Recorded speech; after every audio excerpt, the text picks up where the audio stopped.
Hey everyone, welcome back to the channel, GazMASH. I hope you're having an awesome weekend doing whatever it is you're doing. We're going to have something new. This is new. Never done an interview. As you'll see on the screen, you got Cody from The Difference Between.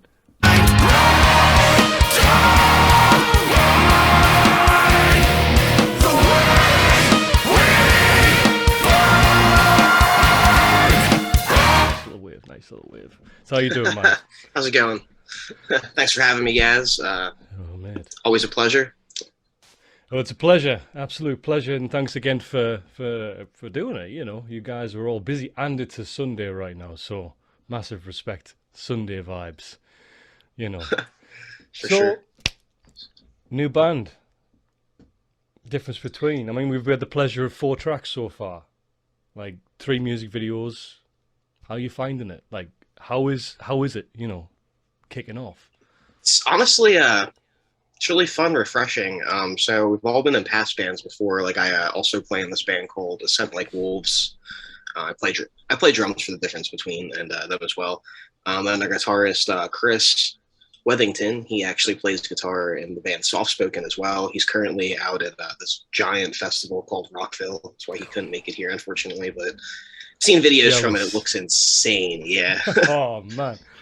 Yeah, they got to play one of the stages. Yeah, they're probably having a blast. Then, yeah, on vocals, we have Chris Roberts, who actually was in the band Corsets Are Cages, which are now Amorosa. He actually was he wrote basically all the lyrics for their first EP. You can actually still hear some of those songs with Chris on if you type in Corsets Are Cages in YouTube, and you can pull up all that old music. It's some super nostalgic stuff, some super old school post-hardcore sounds.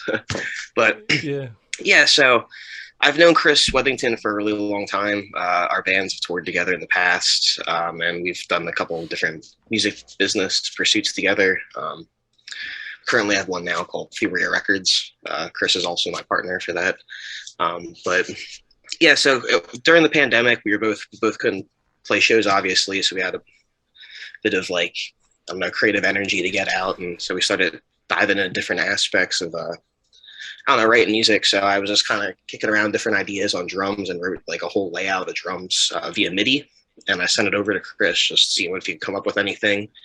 He came back with an awesome song on top of all of it. It's kind of a backwards way of songwriting to like have the drums first and then have the guitars, because I could essentially send that to anybody and get back a completely different song, you know? Yeah, it's true. But it's so true. What Chris wrote was awesome, and gave him a couple more of those drum layouts and drum skeletons. They all came back really cool. The first song we wrote together was in Venom. We tried to do this like kind of audition for it where I'd send people the demo, and they had about like 35 people interested in it. Only maybe like 3 of them actually committed to sending a video. It tells a lot about how social media is anymore. They just love the cloud of posting comments. and musicians as well, because a lot of you know, the subscribers, everybody watching this right now will probably agree. You get a lot of musicians who can talk the talk, right? And then you get a lot of them who actually will commit and then get bored and then run away. So I totally appreciate that.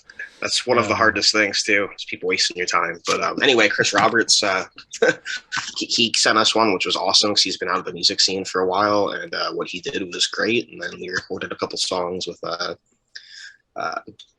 down in Kentucky. I actually live in Pennsylvania, and then they all live in Kentucky, which is about like a 11-hour drive. So every time I want to go see them, it's like an 11-hour drive, which is really rough. But been down there twice now, so we'll have a new LP coming out pretty soon. Yeah, I'm looking forward to that. I think I was going to ask if there was anything that, you know, like a full album coming out. We have something in common, you know, with that. You travel 11 hours, I drive 10. So, oh wow, it's rough. Yeah. So the rest of the band all live down near London way, and I'm at the opposite end of the country, so that's like a 10-hour drive. Whenever we're just going to get together and jam, like I can totally vibe on, send a drum track, see what happens with it. Because when we this Dying Hour were doing that, we were just the whole album. We actually formed in lockdown, you know, so we didn't actually meet until we did the first video. Nice. So totally vibe on that, man. But how was writing in lockdown? How was that whole? I know how it was for me, but how was it for you? You know, you're already in another Yeah, band, and then you've got this other project, and then lockdown happens. it was definitely interesting. I went through all sorts of different kind of creative phases, I guess. Like I actually started trying to make a weird like lo-fi hip hop project for a bit. So I was just like, this everyone's Nice. listening to this music. This is where all the money's at. I mean, it's super easy to make that stuff, and but I don't know, it just wasn't for me. So I kind of was done with that. Then I tried forming another progressive metalcore band for a bit. Wasn't really vibing with that. Then um, I just kind of started just commissioning, like just having open commissions to write drums, which was kind of fun. I got to write ideas for some really interesting bands. But yeah, then I don't know, it just kind of fell into place where Chris and I were just both like really bored with what we were doing and needed that extra outlet. So it really opened us up to writing Too much digitally free back and time. forth. Yeah, Too much yeah, free pretty time. much. I mean, I had a full time. I was only really like, I don't really know how your area is, but I mean, the United States is honestly, we've been essentially completely opened up for a while. Like the cases keep going up like crazy, but we just, I don't know. Mm, It's kind of hard to really understand what's going on. I'm just trying to yeah. not let it bog me down. But I know like some bands I work with from like Canada and stuff. Actually, like Dead Days, like yeah, I know I've seen you covering Yeah, their yeah, yeah. stuff. Awesome. They Canada can't tour at all, so they're like I have no Really. idea when like we can like there's a like I said, Chris just played Rockville in Florida, which was oh my god, like tens and tens of thousands of people were there. So I saw videos from that. And I was like, are we in a So pandemic or jealous. like what is going on? Then I have at my full time job. Uh, hate to even say it like that, but my other job I have to No. do, like I have conference rooms where I can't have more than 10 people in them. And I'm just like, what's going on? But so yeah, I was only really like actually like unemployed and locked down for like maybe 3 weeks, and I had to go back and start up because America has been pretty much opened up this whole time. It's We just were weird. totally locked down, bro. We were totally locked down. I mean, to the point where you couldn't leave your house unless you needed something, you know. Like if you Yeah. needed some food, you know, then you could leave the house, but that was pretty much it. So everything was locked down. So totally different world. And I mentioned that my girlfriend lives over in Connecticut, so you know, I'm hearing what it's like over there Oh on yeah. her Okay. side of things. Nice. Yeah, yeah. So totally different, but in the same, and hopefully flying out there in February. So, so it's a bit of yourself and Chris who kind of came up with the idea of, you know, here's some drums, here's some guitars. Now let's try some singers. Chris wasn't in the music scene. You know, he pretty much backed away from it, from what I'm because of what I'm reading. He'd left it. He was like, I've had Yep. enough. Um, and I think I was listening to one of your other interviews, and he said that he was just buying music equipment, you know, just to kind of learn. And then you come along and you picked it up and you come up with this really. What I really like about what I've heard is it is so old school when it comes to post-hardcore with that mix of metalcore, but it still has that fresh kind of, and I want to call it raw vibe to the tracks. And I don't know if that's what you're going for. I mean, I No, know you're that's going exactly what we were post-hardcore, going but for. Even with like yeah, production wise, we wanted like we didn't want like an overproduced. Like if you listen to my other band, The Sound Like Wolves, it's like complete contrast in production because it has to be. yeah, Like I don't want the pressure of that with this band. So I wanted to really have fun with it and just write some like raw like post hardcore like I was used to growing up with. 100%, man. I'm right there with you. I mean, I'm sad here with the used on, but you know, if we go back to like bands like Thursday or Oh yeah, Funeral for a Friend or you know all that sort of like really old school stuff, loving it, loving it. you Who going to was see the the Funeral for a Friend next year or in ah January? I saw they're playing again. I know it's kind of around your area. Probably not sold as out, sold out, man. okay. I That's mean, rough. I know somebody who just might be selling a ticket. Maybe I could help you with my well, there's a download vocalist. festival. Oh Yeah, yeah, yeah. My vocalist of Sound Like Wolves is like favorite band's Funeral for a Friend, and he got tickets for that. So I mean, kind I've of seen jealous on them. my I end as think well. I think I've seen them. You know, you've got a band you've seen the most. I'm pretty sure I've Yeah, seen Funeral at least 5 times. I'm not going to quote a number higher, but it's been at that's least awesome. 5 times. Um, yeah, absolutely, absolutely, and you should get on board and tour with them. But I'll anyway, try. Yeah, sorry I cut you off there, but yeah, do man. yeah. That's I just like a banter. I'm not. I mean, there's a structure here, but banter away. I literally crack on. So, I mean, we just touched on a few, but biggest influences for the band as well as yourself? Because they're two different things. So what would you say? Yeah, for sure. For the band, I would definitely say bands like Lower Definition, uh, Thursday, Funeral for a Friend, Glassjaw. Oh, Um, yeah, I'm a sucker for Glassjaw. Well, our first song actually premiered via Revolver, and Revolver kind of did us a little dirty by saying that we are for fans of Glassjaw.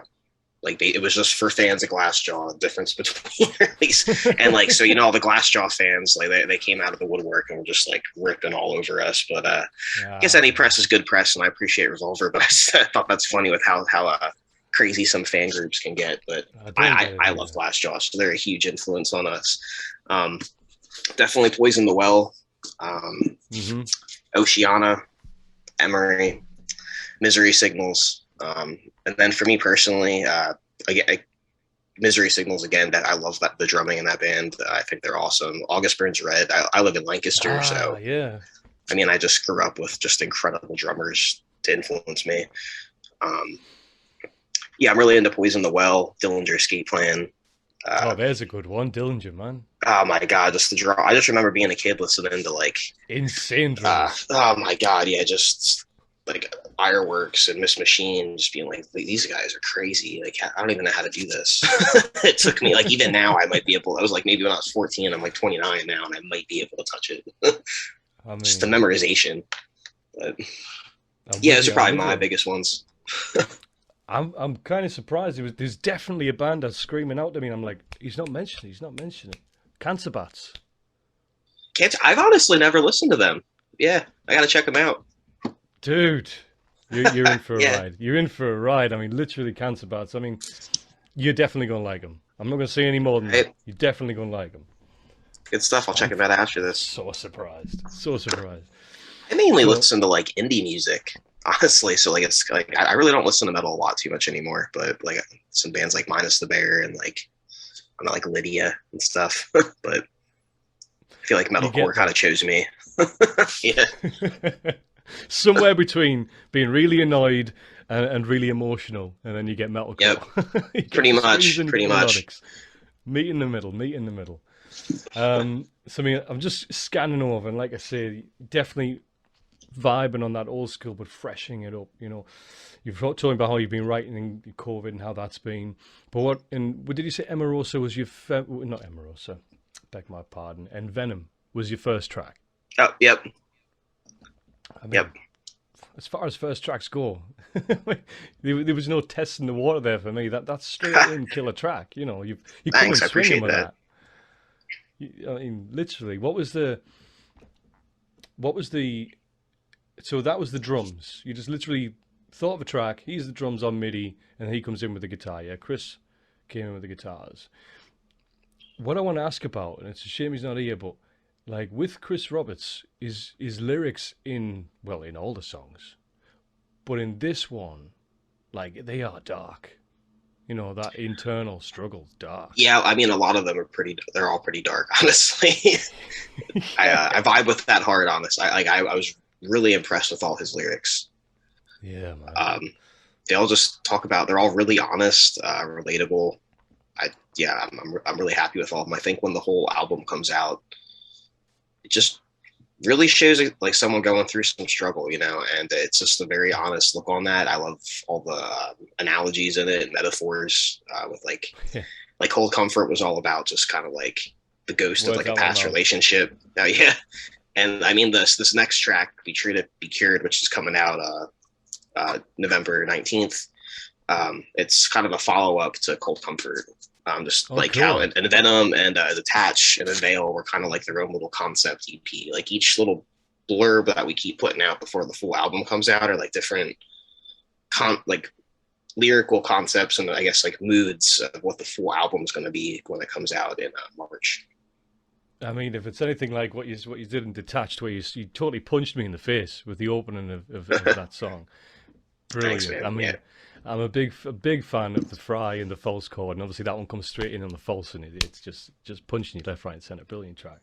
And with Venom, and if we were to contrast the tracks, because they are their own different track, they're obviously all the same band because it is the same band, but they all have a different sound. Like these three tracks that I've listened to have their own little window to different parts of the band, if you will. But in Venom, you've kind of got that real subtle fry with some great melodic vocals over the top, and with a real focus on them, which is nice. It's not screaming for screaming's sake, you know. Was that Appreciate on? that, man. Was that on purpose? Was that part of the story? And I don't like to read too much into it. I want you to tell me about it. Was the arrangement of the vocals in that the on purpose? Because if you compare Detached with Venom, the total flip. You know, I can't pick out the singer is the same person. If you listen to the first 30 seconds, you would never know it's the same person. Well, we actually everybody but me in the band actually sings. So that's where you're going to hear a lot of that vocal layering and harmony. And they actually all kind of sound a little bit similar, so which is pretty cool. But Chris Wethington has a lot of those highs that you hear in the beginning of Detached, like all this running away. That's actually our guitar player then, which allows Chris Roberts to do the fries. And so like if we were to ever play live, we'd be able to actually do all of those vocal parts. But yeah, I think it's just different voices, like different. I mean, like how different voices almost. I don't want to make him sound schizophrenic, but like different voices in his head, you know, like different. I don't know, just different. That's what the layers I think kind of represent, but yeah, like different parts of you. I mean, essentially that is. Yeah, it's different thinking, but carry on. Different perspectives. Probably a better way to look at it. Absolutely. I mean, you when as a singer, when you're doing your cleans, you're in a totally different mindset to when you're belting with distortion. Let alone when you slip into the false chord. It's a total mindset with everything like that. When it comes to the writing process, and I think you've already answered this, but I always like to ask: is it music first, lyrics after? Or is it lyrics first, music after? Because I generally find it's one or the other. So music first or lyrics second? I'm sorry, kind of cut out of my yeah. So it's no. Someone's starting mowing their lawn outside, but it's actually always been music first. So like I said, I kind of start everything, and I mean a lot of the songs were written like at least the skeleton of them or parts of them without a vocalist at the time. But actually, with this new stuff we've been writing, Chris Roberts actually has been writing a lot of the guitar parts too, which I'm pretty stoked to start working on some of them. It just brings a whole other vibe to the bands, and it's really cool hearing the stuff he writes on guitar now after hearing what he writes lyrically, because I can see kind of how all those moods tie in together and all the vibes that he's trying to create tie together. And yeah, I'm really stoked on the new stuff. But yeah, I think I was incredibly happy that Chris Roberts joined our band and did a lot of the vocals for it, just because it really took the project to a whole new level. Like when Chris and I were doing the auditions and stuff, I really can't imagine going with anybody else. That guy crushed it. I mean, that's awesome. That is truly awesome. And I agree, because when I listen to a singer, and I do this on my reaction videos, I always say I'm all about the singer. Which I always feel bad, because I can't drum for nothing, mate. I can't drum for nothing, so I just assume you're the best drummer in the world. So when it comes to the singing, he's believable. You know, when I'm listening to the lyrics, I can actually feel the emotion. You know, when he's bursting into it, not just with the screaming and all that jazz, with the actual melodic. I believe the lyrics, which is good, and why I love metalcore. Because if you listen to your pop genres, it was one of my fellow reactors once said it, and he coined it well. Pop music is more like a nursery rhyme for adults, whereas metal, well sung, believable metal, reaches out to you. And I'm believing these stories. I know these stories because that's his life I'm hearing in these songs, and it sounds like he's been through it. Yeah, there's definitely parts that come out that just give you chills. I just could definitely relate to some of the stuff that I've listened to these songs like way too many times at this point, and there's some parts that still give me chills when I listen to them, just because of how relatable some of that is. But a lot of it is just struggles with past relationships and moving forward, and just a lot of eeriness and the hauntingness of just past experiences, and using alcohol as a crutch, and just kind of how alcohol can and substance abuse can really tie into all of these being haunted, Yeah, that's I can definitely it's a little bit in It's a little bit in a bunch of them. I mean, I feel like all the like Chris did a really good job at tying in like vibes and lyrical concepts from all of the songs, so they all relate to each other. And I feel like when they all come out together, it's just like I don't know how we have it set up and arranged with like interludes and stuff. I think it's going to be something really beautiful and special that if you've gone through some of these things, which I feel like most people Yeah. can relate in some sense to any of it, even if it's not through alcohol or anything. Everybody has a crutch, whether they want to accept it or not. Um, I just think when everything comes out and you put it all together, people are going to be like, "Oh wow, that I felt something from that," and that's ultimately what I love music to do, is to convey that kind of that connectivity between Passion. Yeah, I'm with everybody. you, man. Yeah, you know. Yeah, the But storytelling element is so true. I mean, it brings me on because obviously we had in Venom, and then we had Detached, and then we had Cold Comfort. So obviously we're going to have more very soon. You just mentioned the track that's coming up soon. Then you got the full release coming after that. Have you already started to celebrate? Did you do we dropped 3 tracks? Did you do a proper celebration? Are you waiting? Are you waiting until everything's I come out? got to come out, and I think next time I come out to Kentucky and record more tracks with them, we'll do some proper celebrating. But it's really hard for me to go out there, so we can celebrate, but it's like digitally, you know. But I want to actually go out there and kind of drink some beers with everybody and have a good time. But I mean, when I was in the first we tracked 3 songs back in March, so it was pretty crappy for me. I had to like drive down there on a Friday, track all 3 of them on Saturday, and then immediately leave on Sunday to go home so I could go to work on the Yeah, next. So like I didn't really get a lot of time to hang out, and like I was just kind of stressed the whole time, just trying to get the songs done. And then I spent 7 days with them over. It was like at the end of June, which was really fun because I just got to hang out in the studio with everybody for 7 days, and yeah, I can't wait till we start touring. We'll definitely be playing some shows soon once probably next year starts. I think we want to get the album out first, just because we're a brand new band, so we've got to grow some numbers a bit and whatnot. So, but it's been going pretty well. That's why all the releases are spread out in the way they are. Just it's kind of the name of the yeah, game for releasing music anymore, which yeah. is Singles seem interesting. to be the biggest thing. Focus on the singles, then release the album. We're doing the same. I mean, as far as the weekend vibe, I'm doing that. Not next weekend, weekend after. I'm down there for 2 days, but Nice. it's practice, practice, practice. Drive home on the Sunday, start work on the Monday. So I know exactly that vibe. But you gotta have the celebration, man. You guys Yeah, have you have to. smashed I it out the can't wait. park. Thanks for getting there. I got to get some love from Spotify yet, but it's really hard for a emerging band to get Aye. that. But we're getting there. Yeah, um, yeah, yeah. I It's think knowing by the the right time the people. album comes out, yep, we'll be good.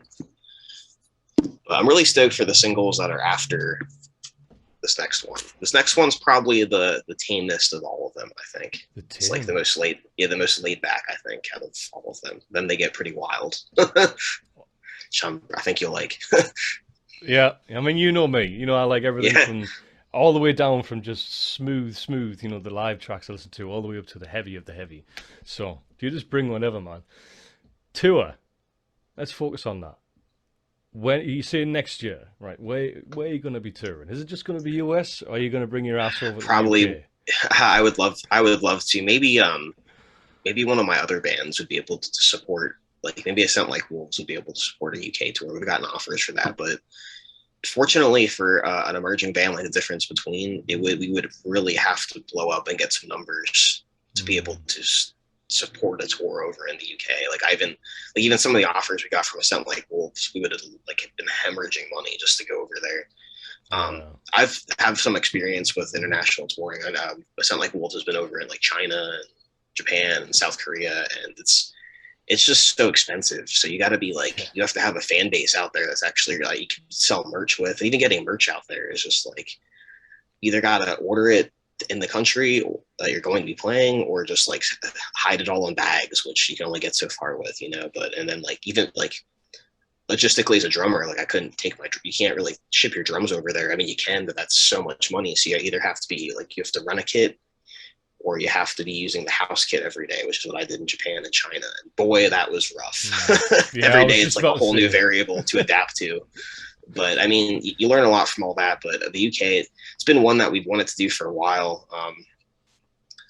I'm sure the difference between it's the same, but I wouldn't imagine we'd be able to do that unless we like really knock it out of the park with Mm. this LP and what we're doing afterwards. So maybe in 2023, but we'll most likely be like East Coast and like East Coast US and maybe like the middle of the country kind of stuff. Do one in February next year because I'll be over there and I can actually go to that gig then. Okay, well, that's actually that's a big possibility, honestly. And Connecticut Right, would probably be one of the areas we hit. I don't know about Connecticut too much, but probably Massachusetts or mate. maybe like New We can York we can drive. I'll be there. You just let me know where it for is. sure. Um, oh man, 100%, 100%. Can't literally wait to see you live. So, I mean, I totally vibe with the drum element. You know, bring your gear over here. I've got friends. This band, Bury Me Alive in Austria, and they're touring over here with Okay. support, and it's getting their gear over.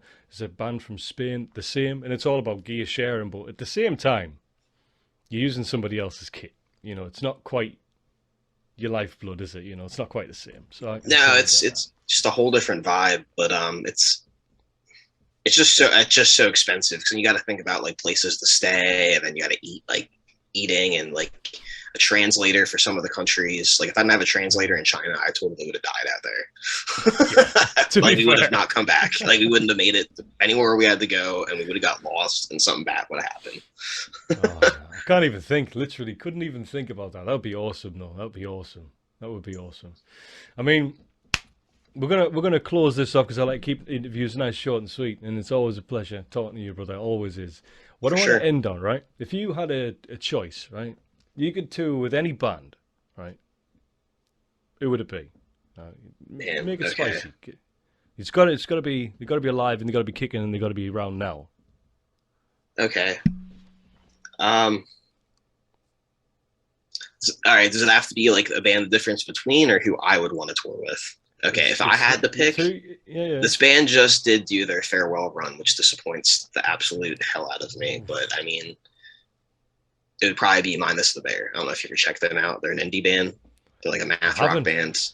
but I will I now. That's all about that kind of. It just seems like a really fun vibe and atmosphere every night, and they just kind of seem like really cool dudes. But um, Uh, if it was for like the difference between probably Under Oath or like good Glassjaw, choice. I just think that would be Good like the choice. perfect kind of tour for us to go. I've never really met any of these bands, so I don't know if I'm not looking really at like a fun aspect. Yeah, But so I don't know how many of these their personalities are, but I mean, like if I was just thinking like what kind of would be really beneficial for the band and a really cool tour, I'd probably say Under Oath, yeah, yeah. especially No, with what they're that's a pumping good out now. choice. Yeah, I know, right? I know, right? Yeah, I mean, literally, I cannot wait for your next release. I can't wait to hear more from you. Shout out for your label as well because you've got some thanks, serious, serious bands on there, including your own. Literally, some amazing music coming out of that. Love hearing appreciate it. it. Now, everybody else watching, make sure you hit this guy's band up. Link in the description. Make sure you give some follow, some love on Spotify. It's always a pleasure. Whatever it is you're doing, have an awesome time. See you later.